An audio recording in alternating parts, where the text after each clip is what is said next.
Well, thank you everybody for coming out today. Thank you for those who are at home watching.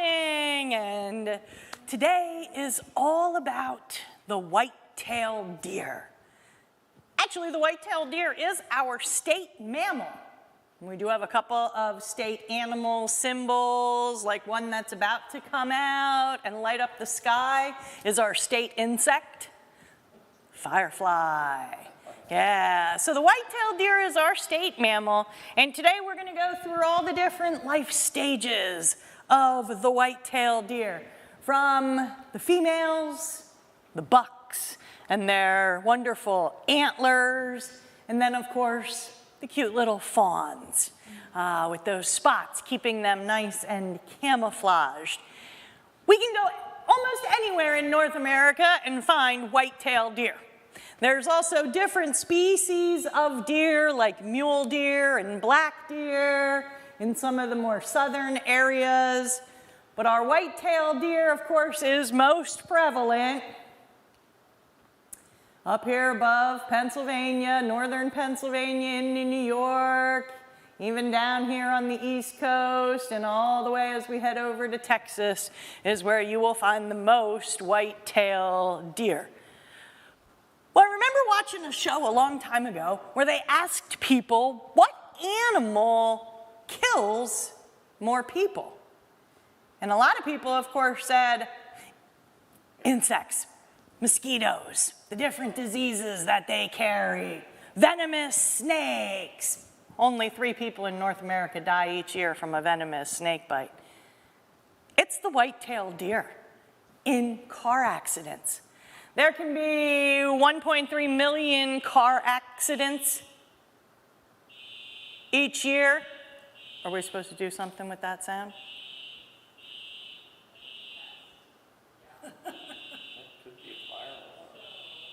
That's what I was thinking. Nobody else is doing anything. So, okay, back to the fact that our white-tailed deer. Should we be doing something?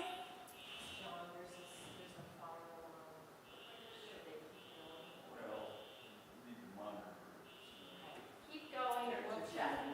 Okay. So back to the white-tailed deer and its car accidents. By 1.3 million car accidents, which could be over 500 people lives lost.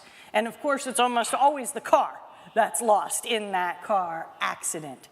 Other than that, deer are harmless to people. As long as we don't interfere, we don't get close to the fawns, we don't make the bucks angry. But part of the reason they're called the white-tailed deer is because of that wonderful white tail that they actually use when they feel threatened. When we get too close to them, when other animals get too close to them, that white tail going up in the air is the warning sign.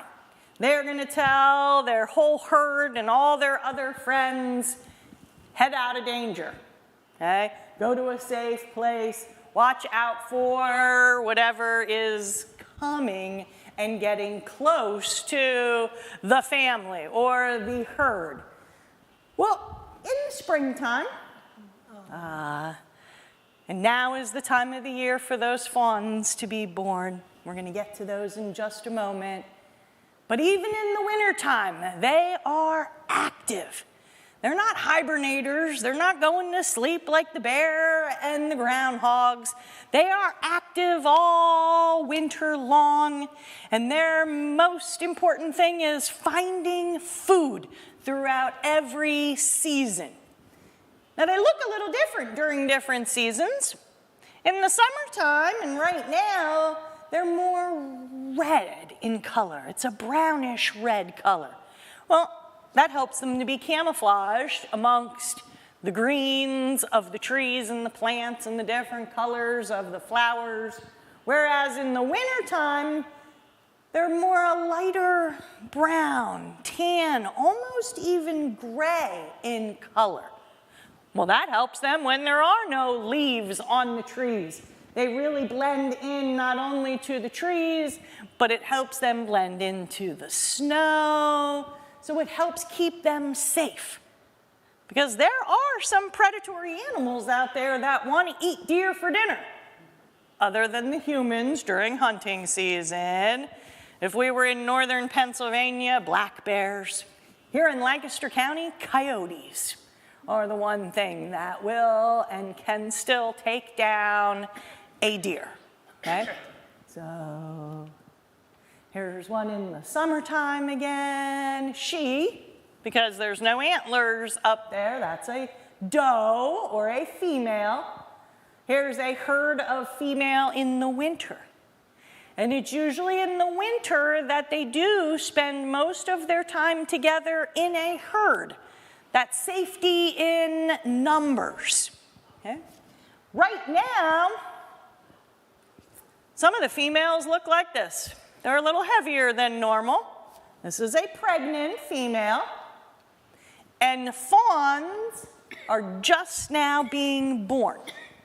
So back in October and November, that was mating season. I'm going to get to that a little bit later. We're going to start with them being born, and then we'll go throughout the rest of their life cycle and get to the mating season, also known as the rut. So right now, the females look like this. Last couple of weeks in the county park, I saw many larger females walking by themselves, maybe walking with a female that they gave birth to a year ago, because they will stay together. Females will stay with their mom for about 2 years. And right now, I saw my very first fawn just on Monday. And I always think Memorial Day weekend. That's when they're typically born. Because gestation for a white-tailed deer is 200 days, which is about 6.5 months. So they're luckier than us humans. They have a quicker gestational period, but not as lucky as those skunks who only have about a 3-month gestational period. And oftentimes, you see there are 2 fawns here. If she is typically over 3 years old, she will have twins. And that fawn is perfectly designed to stay safe when it's alone. It is camouflaged. Those spots help it blend in. You know, it's still early June. There's still dried leaves in the forest down on the ground, and that's a great place for a fawn to hang out. Because mom is not with the fawn 24 hours a day, 7 days a week. Okay? Mom leaves that fawn unattended, although she's usually close by. She knows if we find them. But we get a lot of calls to the park or people stopping by the office saying there's an abandoned fawn. Fawns are not abandoned unless they are sick or injured. Okay? Mom is close by. Mom is aware of what's going around. She's watching. Here's another one I like. I like this because of the rose petals or the petals from a tree that really show this little fawn being nice and camouflaged. So their first couple of weeks, they're not always side by side with mom. Okay? They're still small. They can't run fast. So it's safer for them to stay bedded down throughout the daytime. Okay? Then they will be up by mom's side. You know, they get hungrier when they're a few weeks old, so they have to stay closer to mom than when they are eating. So here's mom with her pair of twins. Like I said, once they reach about 3 years old, she often has 2. Her first year or 2, only 1. And occasionally 3. It's rare, but it's been documented many times that one doe has given birth to 3 fawns. And here's one in someone's flower bed of daisies. Probably not only smelling, but eating those daisies. Now here's a unique family. And this happens every now and then. It's what we call a piebald deer. Okay? They're not totally albino, okay? Where an albino would be totally white in color, and a true albino would have pink-colored eyes, lack of pigment everywhere. In the deer world, we consider it a piebald when there's more white than there is brown. And they still have the black-colored eyes. So here's even a little buck who's a piebald. We had this happen in the county park many years ago, and every now and then, every one will turn up. It's in, some of the gene pool there. But I remember about 25 plus years ago when I saw my first one running through the park, more white with brown spots on it. I thought, what is that, at first thinking maybe someone's goat or something got out from a local farm, but it had antlers. So I knew it was a deer. And maybe being piebald, I always think, well, the deer stands out more. Well, not if you're in an environment where you actually get snow in the wintertime. That piebald deer might be a little safer and more camouflaged in that aspect. Now, I've talked to many hunters, and a lot of hunters say they will never shoot a piebald, and there are some who, well, they would really like to, different philosophies there. Of course, hunting started in order to control the deer population, okay? Yes, it's for us humans to get food, but the Game Commission gives out licenses to make sure not too many are taken, but in some places where there is quite a population of deer, then they encourage and want more deer to be taken. I always joke with people and say, well, at least we're not Valley Forge, where they have quite a deer population that comes into the surrounding communities near Valley Forge, because there are too many deer in that one area. In the county park, we have a nice, even, balanced herd. They're not, and we monitor it.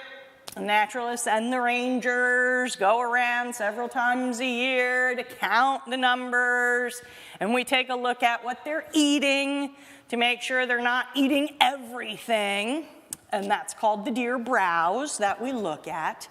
Because, of course, the deer love to eat small seedlings, saplings of trees, maple trees, oak trees, okay, pretty much any tree. And then the nuts and the seeds that they all produce in the fall of the year. So we monitor our population in the county park to make sure we don't get overrun with deer. Now this one just got the white legs. I thought this one was kind of neat because he's not an official piebald, but notice how he has a little bit of that in the lower part of his legs there. And those legs lead me to their footprints and the tracks that they leave behind. Because a deer is what we call an ungulate, which is a hoofed animal, that's why they leave this print that really goes down into the dirt, into the mud, into the sand. Makes it really easy for us to see. It even goes good in the snow there. And as we look at the deer's footprint, you can tell which way the deer was walking by noticing its toes are here in the front, and so the deer would have been walking in that direction. So if this was the same deer's footprints here, the deer would have been walking up the page. But what this shows us is that just like kids, as your foot grows, your age gets higher and higher, where you have a fawn who only has about a 3-inch footprint. When you're a teenager or a yearling deer, your footprint gets a little larger. Now, also you might notice here that there are these little dots. Well, those little dots come from this part of the foot, where they have does and buck have these. They're just at different positions. So here you have the foot of a buck. Here's the foot of a doe, whereas hers are higher up, so you don't always see those when she leaves a footprint down in the ground. Now, if the mud or the snow is really deep, you'll see that even from the doe walking through the mud. You'll see the little print that gets left behind, even if it is a doe in deeper mud or deeper snow. But typically the buck usually leave that behind.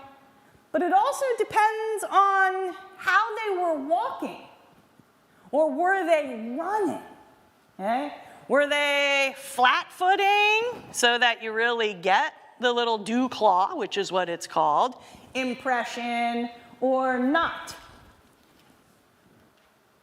So there's another one where you have the male and then the female with and without the dew claw there. Now, it's hard to know for sure, okay, if it's a male or a female. So there are other signs that I'm going to show you that will tell us if it were males or female deer out and about. Their footprints also tell us if they were running, jumping, based on the distance between their footprints. Now, sometimes that's hard when you get in an area where lots of deer were walking around and you see tons of those deer footprints. But when they're running in a nice straight line, not only can you tell how fast they were going, and a deer can run 40 miles an hour, they can sustain moving at 25 miles an hour for a very long, extended period of time. And we can learn their stride, we can learn the size of them just by looking at the distance between their footprints as they go. Looking for those interesting signs that not only deer and other animals leave us, we can learn a lot about the animal, like the footprints, but also, always have to talk about poop. Okay, scat will be scientific. And deer scat, well, this is a nice shiny pile, okay, fresh. You know, I often joke it looks like raisinets. Yeah, don't eat the raisinets you find outside laying on the ground, because chances are it's wonderful deer scat. Now, it looks very different from rabbit scat or droppings, because rabbit is totally round, whereas deer, I'm going to go back because you can see it, oops, I'm going to go back, you can see it better on here, deer always comes to a little point. Instead of being round, they say deer scat always has a little nipple on the end of it, okay? Whereas the rabbit scat is always totally round. Now this is a deer who needs to eat more leafy greens. So oftentimes in the winter, you will find deer scat that is more compacted together. Now in the summertime, when they're eating too many winter greens, sometimes it can get runny, okay? Because everything, all that good fiber flowing through, or it'll still, you can see the individual little droppings, but yet compacted together. So the very first picture I showed you was the most healthiest of a deer, okay? And then, when I said that this one was shiny and fresh, as it's out there longer, then it gets dried out. So that's a good way of timing and knowing how old the deer's droppings are. So you know maybe how long ago it was that the deer came through and walked in that area. Or here's a place where a deer was bedded down. You can see the body shape where a deer laid down, okay? Now, I've been told by hunters in a picture like this, here you can see where the deer, when it stood up, well, yep, he went to the bathroom. So that's a great way of marking their territory. Urine is used by most animals to mark their territory. Here we can't see where that was, but here is a summer bedding. Just down, you can see the tamped down grass. I always like walking through some of the fields in the park where most humans don't walk in that tall grass, and finding an area like this. Better yet, seeing several piles where maybe multiple deer were spending the night together. Could be out in the open, because of course they're going to lay down once we've all gone to bed. Deer are not nocturnal, okay? So they're not out there all night long looking for food like the owls are and the skunks are. They are what we call crepuscular, which means as the sun is rising and as the sun is setting is when they are the most active. So early in the morning and then later in the evening is when the deer is going to be the most active. So in the middle of the night, they can be out in that open field and they're not threatened by other things, or they can be here in the woods, beautiful fall day that this picture was, even in the wintertime. And they will bed down right on top of snow. Okay? Deer are warm-blooded. They're like us. Their body temperature is almost 98.6 degrees, but deer have a wonderful built-in insulation in their fur. See, some mammals, like the bear or a fox, will get thicker body fur in the wintertime. Well, the deer gets more fur. It's not necessarily thicker. Remember, it changes colors. They get a little bit more. But each one of the hairs on a deer is hollow. It's like a straw, where warm air from their body gets trapped in the hollow hair, and that helps to keep them warm. And in the summertime, you know, like the last couple of days, cool air gets trapped in every hair follicle, so they have a built-in air conditioning. Yeah, I wish I had that the last couple of days when it was 90-some degrees and humid out there. But no, only the deer is lucky enough to have that type of hair that's hollow, that keeps them warm when they're sitting down on the snow, but then also keeps them cool in the summertime. And on a day, here's another bed, on a day or a couple of days where maybe we get 2 feet of snow, the deer might stay bedded down for a couple of days. Okay? I always like when we get that 2 feet of snow, and I get to, you know, it doesn't happen often around here, but I get to go out on my snowshoes and don't see any animal footprints until maybe the second day, when those animals now, yep, it's time to eat. We had enough reserves, and now it's time to go feed.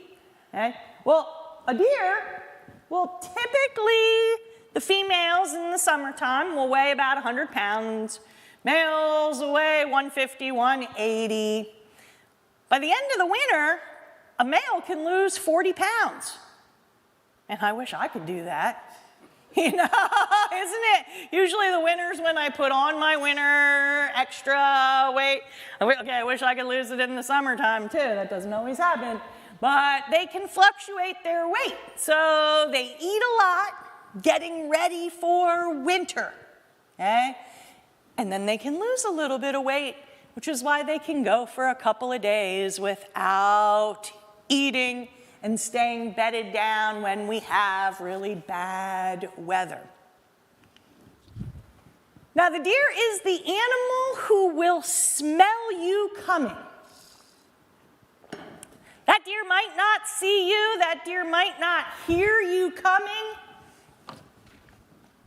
but they're going to smell you coming. because they have that really long nose, an amazing sinus cavity. Also, having this wonderful long sinus cavity also contributes to keeping them warm, because when they're breathing in that cold winter air, that long sinus cavity warms it up before it goes throughout the rest of the body. But they have lots of sensory coils in here that just help them have an amazing sense of smell. Okay? They also have an amazing sense of hearing because their ears go up a little further than other animals, and they're a little more cupped, which helps to funnel in the sound. But they are always the animal who smells you, which is why, well, I know hunters who prefer not to shower for weeks before they go hunting. Yeah, or they put that deer scent on them. Yeah, so that they smell like another deer. Or that whole, you have to be downwind from the deer and monitor how that wind is blowing, because they are gonna smell you coming. Let's take a look at the growth of the antlers, because an antler is actually the fastest growing tissue in any organism, okay? That antler, as it grows, is going to be bone. So right now, antlers are starting to look like this. They're in what we call velvet. They're fuzzy, okay? It's skin over top of growing bone. I always tell kids, you squeeze your arm and you can feel the bone underneath. You have that skin and that hair over the top. All the ligaments and tendons and blood vessels in your arm is what's helping our bones grow. It's the same thing helping the deer antlers to grow, just that a deer's antlers grow a lot faster. So let's start off in spring. They have this little bump coming out of their head. By summer, 3 months later, they have quite the antlers already grown on top of their head. And from summer to autumn, that's when it's hardening. Okay? So in the early summer, it's still soft. It's not hard bone yet. And then by the fall, it's very hard bone. So here again is the little bump coming out of the top of his head. You can see that little bump getting a little larger. See how it looks like it's fur on there, but it is more like velvet. And the stuff I have up on the table, you all are more than welcome to come up and touch and feel it when we're all done here. Here he is, getting a little bigger. And even if you find a skull out in the wild, you always know if it was a boy or a girl, doesn't matter what time of year it is, because the boy's skull always has that little bump there where the antlers are going to grow. Whereas the female, nope, she has no little bumps on the top of her head where those antlers are growing or going to grow.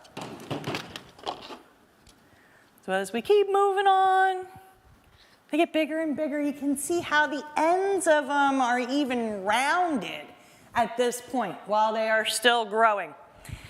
I remember this set of antlers right here that I have. Someone from the Game Commission brought them to me one day to my office.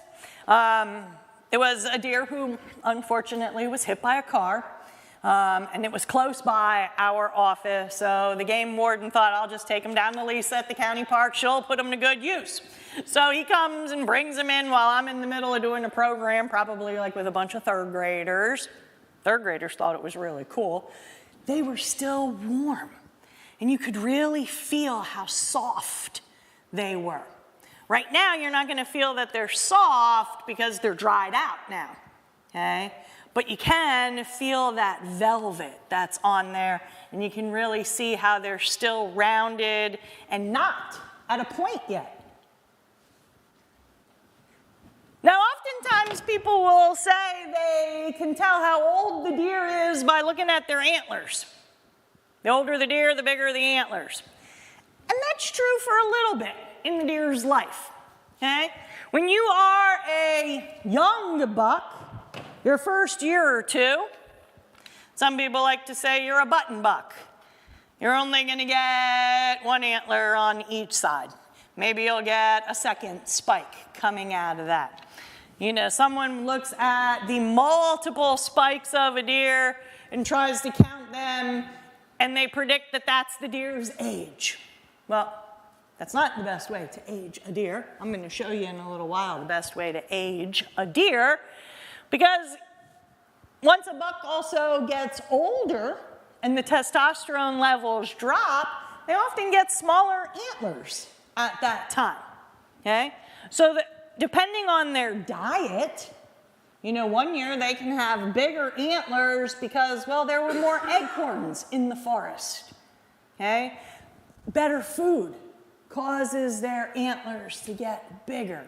So having a good diet, being, I guess, in the prime of your life, not too young, not too old, you get bigger antlers there. And even sometimes antlers break.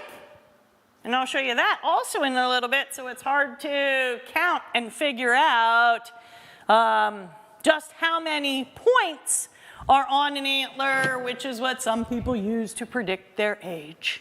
So here's a little button buck, like that skull that I just showed you. I knew that picture was coming up. Typically, the antlers are the same on both sides. This one, they are not the same on both sides. You can see this one has two little spikes over here that are not over here. Now, the Game Commission will give you a grade on the antlers on the deer that you hunted, which always confuses me because you can't eat the antlers anyhow. You know, I'd rather get my grade based on how big that deer is and how much meat you get from it. So this one wouldn't score good because it's not equal on both sides. Although it's one that I think is cool because it's not equal on both sides. It's unique to that deer. I have a head with antlers on it that I found on a kayaking trip once that's even bigger than this and even more unique on both sides, okay? This is also one that I found in the county park many years ago that was dead when I found it.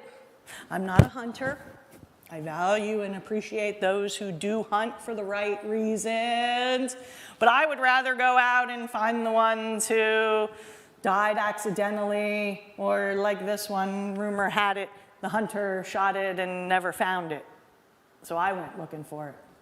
And it does have a nice antler, so it's a good one to show for programs and education. So here's the age chart, okay? Having the different points, the different sizes, even down at the base of the skull. You can see how when you're a young buck, it's not too wide down at the bottom. You can see how this one is much wider, okay? That does also change with age, okay? And that you can see up here on the picture, how it gets wider down at the bottom as it gets older. Here are the additional points on top of it. But this is the best way to tell the age of a deer. Well, you look at their teeth, okay? And their teeth, because they are herbivores, okay, they eat only vegetables, although there is some documentation of deer eating small rodents and baby birds, but we think of them as herbivores. They eat only vegetables.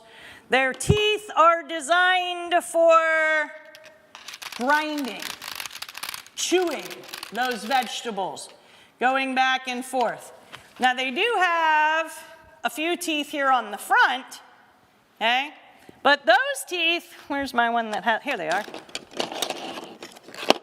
So here's a bottom jaw that has the teeth in the front. They're the teeth that they use for, you know, pulling my tomato plant out of the ground. Or my kale plant. Okay, pulling up the acorn, the corn that they love to eat.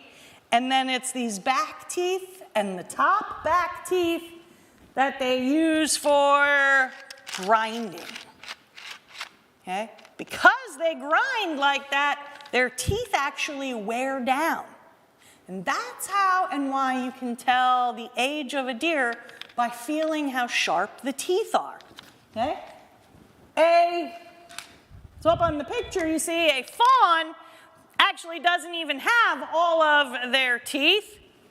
So here's actually the jawbone of a fawn. This fawn actually, and the skull here, was not a fawn. This was a fetal fawn, a fawn that was inside mom who was hit by a car. Okay? So you can really see how undeveloped the teeth are, even below the gum line there. Okay? But even a fawn that was born, they're going to be sharp. Okay? They're going to not have all their teeth. There won't be any back teeth on a fawn until they become a year old. Then you'll see the back teeth. I have some up here where the back teeth, so here's a yearling, where the back tooth is just popping up. It's even lower than the other teeth back there. And then it's all about how smooth they are. So here's the 2-year-old with the nice, sharp, pointy teeth. And then here's a 5 to 8-year-old who has really smooth teeth. Okay? And they also get dirtier because, well, they don't do a good job brushing while they're alive. Okay? So you'll see the stains and the tartar and the buildup on there, but you can really see how smooth and flat they are by the time they're older. So the teeth is actually the best way to age a deer, to know for sure how old it is, not necessarily those antlers. Here's a beautiful buck who is ready to get the velvet off of his antlers. And this happens in October, and we call this the rut. Now, it's not so pretty. You can see, yep, there's that blood that's underneath. There's that layer of skin falling off there. And in order to help them get that skin off, sometimes they'll use their legs, but usually they're going to rub it on a tree. And this is going to serve a couple of purposes. One, the male's going to get that velvet off, and he's going to leave behind his scent because it smells. There are pheromone glands at the base of the antlers, on his feet, on his ankles and kneecaps, that he will also rub against the tree because, well, October's mating season. And that's his way of telling the females that it's that time of the year. Okay? They will do quite damage to some trees. You know, in the county park, on some of our younger trees, this is a good job security for our facilities management folks. They go around and they put tubes on some of our younger trees that they have planted. That way the deer can't chisel into the bark, because that can hurt a tree. Although most trees survive, and there are trees in the county park and other trees that I see that the deer rub every year, and the tree is still surviving. And it's kind of neat because you can always tell a fresh rub by the different colors that you'll see. Sometimes you'll even see the bark hanging off of the tree that way. But having those tubes will protect the tree. I love it when I see that, you know, a deer really wanted to get to that tree and it knocked the tube off. That just makes me chuckle. Because us humans think we can stop those deer, and we can't. You know, when they want to get to that tree, it's mating season. That is their drive to leave their scent behind, and they'll be out there day and night doing that. And then there might be an area where you can see multiple trees have been rubbed. So he is claiming his territory. He is letting the females and the other males know that this is his area. And then, now he's ready to yell, to grunt. He'll say. And that's his way of, yep, makes that nice looking face. He's ready for those females. Now sometimes he has to fight with the other males. Fall is the time of the year that you will hear, you know, I'll be in the park sometimes, and off in the distance, two bucks are going at it. They're clinking their antlers together. They're claiming dominance. Who's gonna get all the girls this year? They're claiming taking their herds back. And sometimes even three of them will go at it. Now, I chuckle because this can also be dangerous, okay? Sometimes a deer can lose an eye. A deer could get punctured and really bleed and not survive. I've also heard, and it happened here in Lancaster County many years ago because someone found it, where two bucks got stuck, you know, and unfortunately that's a slow starvation kind of thing, that they're stuck together like that. You always hope that that doesn't happen, but this is a part of their life cycle. It's what they need to do, and then the one who wins gets to go after the girl. And many girls, because oftentimes there are herds of females who might be cousins, who might be offspring, sisters, who will be together, and he will get to mate with the entire herd. So that's happening in October and November. And then remember, 200 days later was when they were being born. Here's one who may have gotten just a piece of his antler knocked off there. And then it's winter, and they calm down. And oftentimes in the winter, you'll see herds overlapping with each other, safety in numbers, helping each other find food. You can see they're at their prime of weight. They're fluffing up, the color has started to change on them.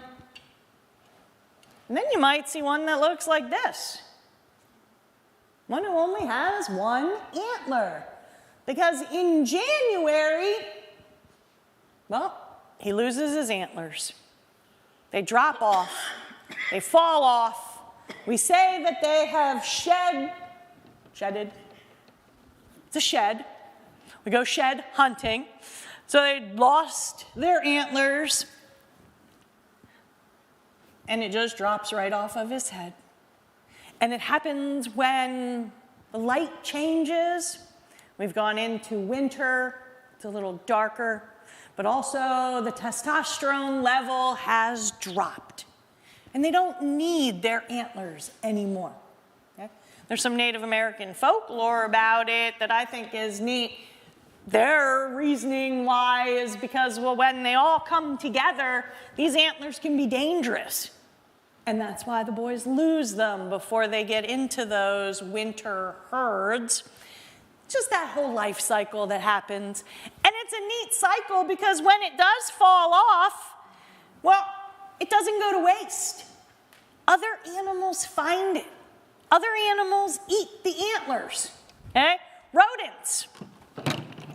I have an antler here that I found that was chewed on by a vole, a squirrel. In the middle of the winter, this is good food, vitamins and nutrients for those other animals. And like I said, I have fun going out looking for antlers in the wintertime, taking people out to different places looking for antlers. Good places to look for them are places where the deer jump, and that kind of makes their head move and bounce, and that's where antlers can fall off. Places where they have to go under trees and they're rubbing into the trees and stuff. It's my goal someday, because I've met people who have done this, where they have found the set, the pair of shedded antlers. I've never found the pair, but I have found many individual antlers, so it's fun to go out and do that. If I had a dog, I would train my dog to find them, because I've met people who train their dog to find them. Dogs love to chew on them. They even sell them in pet stores and stuff. I'd rather have a dog be able to go out and find their own antler out there. And then, right away, after it heals, a couple weeks later, those males are going to get their little bumps, and that whole cycle of antler growth is going to continue. Now, notice how I've called them antlers, because they are antlers, not horns. This is a horn, and this is a horn. Horns go over top of the bone. Horns don't fall off of an animal every year. They continuously grow with the animal their whole life. Horns are actually the material of our fingernails, okay? Chitin, it's called, whereas the antler is all bone. It's one thing drives me crazy when hunters talk about finding horns on deer. That should be on the test to be a hunter. You have to know the difference between an antler and a horn, you know? Because they're antlers on deer, on elk, even moose. They're antlers. Yeah, a moose's antlers fall off. That's also one of my goals, to find a shed from a moose. Guess I got to go to Maine more often in the wintertime. Or even an elk antler. Elk antlers are this tall. Elk are twice the size of our whitetail deer. And probably one of the most important things is you're driving down the road, like I began the program with car accidents. You want to know and see the eye shines, not only of deer, but of other animals. A deer's eye shines will be more on a greenish yellow color. When I talk about eye shines, I always remind people it's also the height of where those eye shines are, which help us know what kind of wild animal that is. Your deer eye shines are going to be higher off of the ground than the skunk, who's going to be more white in color of an eye shine. And then, of course, they love our backyards. We plant the perfect plants for them. They love azaleas. They love rhododendrons. They love hostas and all those wildflowers we plant right up near our houses. They aren't afraid. They'll come close. I know I struggle with them in my garden plots at the county park. So I have multiple garden plots in the county park. The deer were there first, so I plant extra food for those deer because they can jump 9, 10, 12 feet high, okay? From even standing still. And my fence is 11 feet high and they jump it. So I build all these shelters on the inside, or the deer will eat just about anything. Remember, there's good stuff on the other side of that fence that they want to get to. And food and reproducing are the two most important things in a deer's life. So they're going to go anywhere they can. Again, back to our front lawns Here they are, all coming together, more in the fall of the year. I'd rather have a bunch of deer at my bird feeders than squirrels. Yeah, but there they are collecting. And as that sun rises up, anyone have any questions about our state mammal? Anyone have any stories? Any hunters or anyone else ever have deer in their front yard? I just came from Delaware, and we lived in a 3-acre wooded plot. Anything that I did not want the deer to get at, I had to put a fence around. Yeah. But they could still, because they love azaleas, and I had lots of azaleas. They do. Eat the buds right off. Yep. And the rhododendrons? Yeah, right up. Yep. They sure do. You know, in my garden, I feel like I build these little fortresses, and whether they're jumping over the fence or trying to get under it or chewing their way through it. I've had deer chew, just like the groundhog will chew through plastic. The deer will try and do that too and get in there. I have tried every smelly thing you can put out in your garden, from the garlic and pepper. No, they don't care.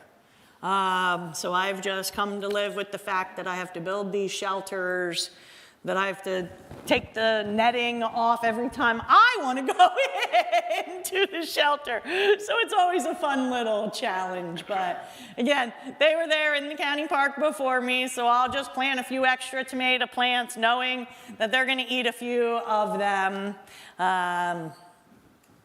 They do. Yep. They're so beautiful to see.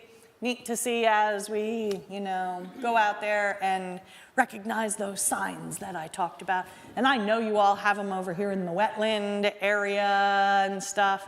So I'm sure that picture of them at some people's door, that happens right around here. Yep. But be careful driving down the road, especially in October. That's when there are more of those accidents, because that's when boys and girls are doing those crazy things, running across the road. So be careful. And thank you, everybody, for coming out today to learn all about our state mammal. Thank you.